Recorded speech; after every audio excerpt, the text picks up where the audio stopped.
bala sa leeg at isa sa ulo ang tinamo ng biktima matapos siyang pagtatagain ng kanyang dalawang kamag-anak sa barangay Osorio 2, San Remigio, Antique, dakong alas 11:58 ng gabi. Bukod sa Mighty C, way na ko gina-allergy, way na ko gina-masakit. Salamat Mighty C!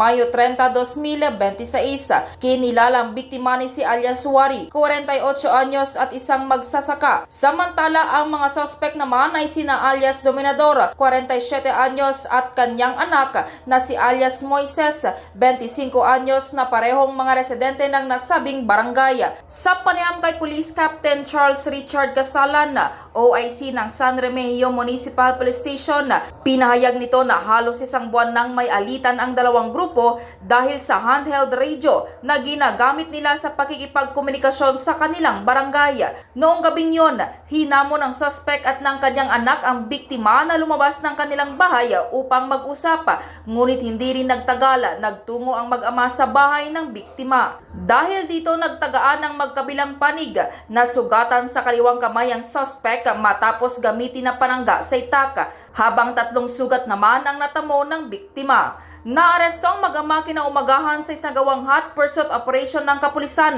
at posibleng maharap sa kasong frustrated murder o frustrated homicide. Balita mula sa probinsya ng Antique, K5 Family Palanog, para sa Kampiyon na Balita, Serbisyo Publiko at Kasiyahan sa Pilipinas.